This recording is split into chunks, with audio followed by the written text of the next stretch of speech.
छत्तीसगढ़, जशपुरा का तपकरा इलाका जो अपने सांपों के लिए बेहद मशहूर है। तपकरा जादुई और तिलिस्म की कहानियों से भरा पड़ा है। तपकरा घने जंगलों से घिरा हुआ है। तपकरा के ठीक बीचों बीच जंगल में एक ईव नदी बहती है, जहाँ एक प्राचीन शिव मंदिर है।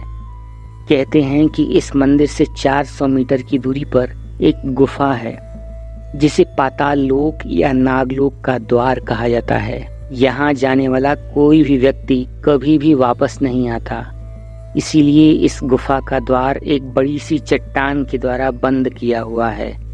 आसपास के लोगों की माने तो ये सारा इलाका दंडकारण्य वन में पड़ता था। त्रेतायुग में लंकापति रावण की बहन शूर्पणखा ने यहीं पर शिवजी की पूजा अर्चना की थी, और वनवास के दौरान भगवान श्री राम और माता सीता ने भी इसी मंदिर में पूजा अर्चना की थी। ऐसा माना जाता है कि तब नागराज स्वयं भगवान राम और माता सीता की रक्षा किया करते थे। वहीं विष्णु पुराण के अनुसार ऋषि कश्यप की कई पत्नियां थीं, जिनमें से एक थी कद्रु। उन्हें नागों की जननी कहा जाता है। अथर्ववेद के अनुसार नागों को प्रकृति का रक्षक माना जाता है, और वो मनुष्य को ब्रह्मांड का दिया हुआ ज्ञान दिया करते थे।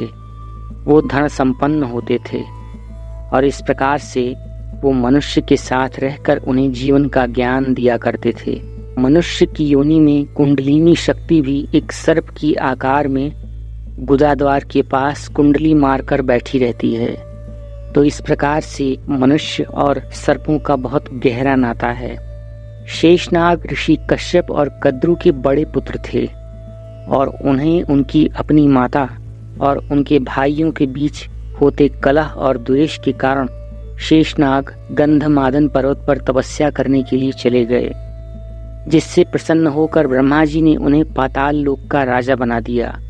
और उसके बाद शेषनाग भगवान विष्णु की भक्ति में लीन हो गए, और भगवान विष्णु शेषनाग की सैया पर ही विश्राम करते हैं। ऐसा बताया जाता है कि शेषनाग ने ही पृथ्वी का भार अपने फनों पर उठा रखा है। वहीं हाल ही में गुजरात के कच्छ में एक बेहद प्राचीन सर्प के अवशेष मिले हैं, जो लगभग 4 करोड़ साल पुराना बताया गया है, और इसकी लंबाई भी तकरीबन 50 फीट बताई गई है। यह विशालकाय सर्प टीरेक्स डायनासोर से पहले का भी बताया जा रहा है। तो क्या ये वासुकी नाग का कोई वंशज है, या फिर स्वयं वासुकी नाग का कोई अस्तित्व, जिसके द्वारा समुद्र मंथन किया गया था? हम अपने दर्शकों से ये भी बता दें कि ये समुद्र मंथन अरब सागर में किया गया था, और समुद्र मंथन में इस्तेमाल किया गया वह मंदराचल पर्वत, उसका एक भाग आज भी समुद्र की अतल गहराइयों में विद्यमान है, जिसकी कुछ वर्षों पहले भारत के वैज्ञानिकों और नासा की साइंटिस्ट की टीम ने मिलकर एक सघन शोध की थी, और जिसमें उन्हें मंदराचल पर्वत का एक बड़ा भाग समुद्र की गहराइयों में मिला। तो इससे ये भी अंदाजा लगाया जा सकता है कि समुद्र मंथन हुआ था। बहरहाल बात करते हैं समुद्र मंथन की उस कथा की। तो हुआ यूं कि जब ऋषि दुर्वासा ने सभी देवी देवताओं को श्राप दे दिया, और उसके बाद उनकी सारी शक्तियां चली गईं, तो जिससे सभी देवी देवता बहुत परेशान हो गए, और देवताओं की शक्तियों के साथ साथ स्वर्ग के सभी वैभव, ऐश्वर्य और सभी उत्तम चीजें भी समाप्त हो गईं।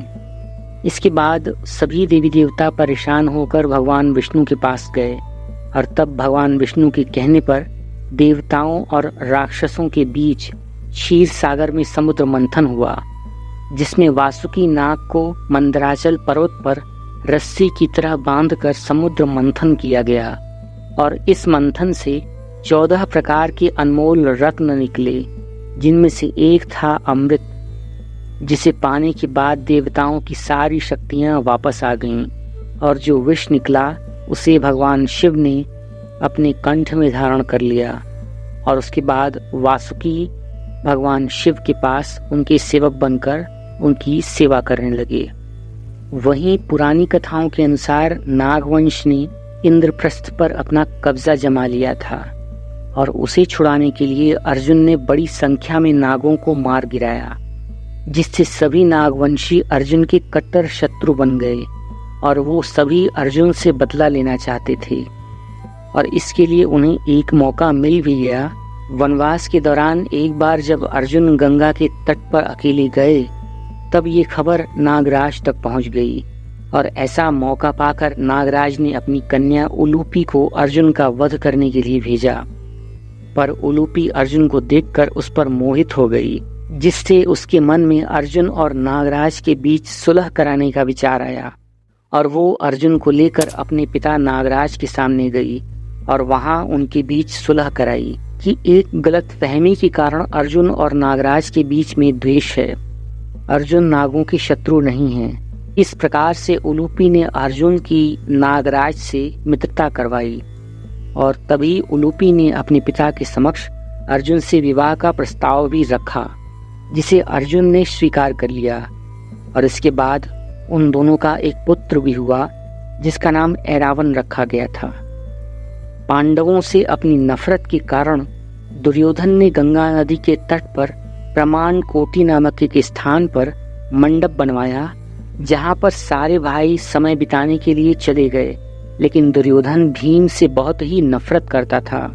इसी नफरत के चलते उसने भीम के भोजन में जहर मिला दिया था, जिसे खाकर भीम की मृत्यु हो गई। और उसके बाद दुर्योधन ने भीम को नदी में फेंक दिया। नदी में गिरने के बाद भीम नागलोक पहुंच गया, जहां नागों ने उसकी छाती को छोड़कर पूरी जगह पर डस लिया।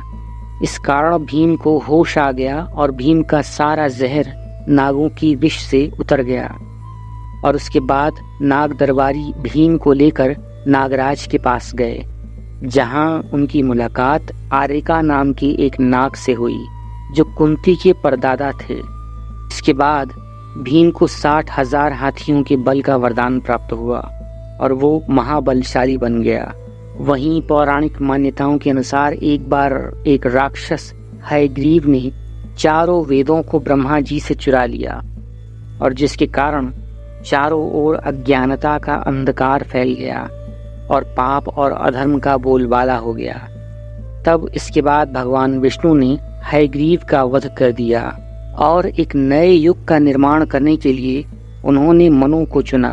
भगवान विष्णु ने राजा मनु से कहा कि वो एक नाव का निर्माण करें, जिसमें चारों वेदों समेत समस्त जीवों समेत और धरती पर उगने वाले अन्न के बीज लेकर वो उस नाव पर सवार हो जाएं और नाव को वासुकी नाग की सहायता से उनके सींग पर बांध दें, जिससे प्रलय आने पर वो उस नाव में सवार उन जीवों की रक्षा कर सकेंगे और सुरक्षित किए गए अन्न के बीजों के द्वारा पुनः सृष्टि में नए अन्न उपजा सकेंगे।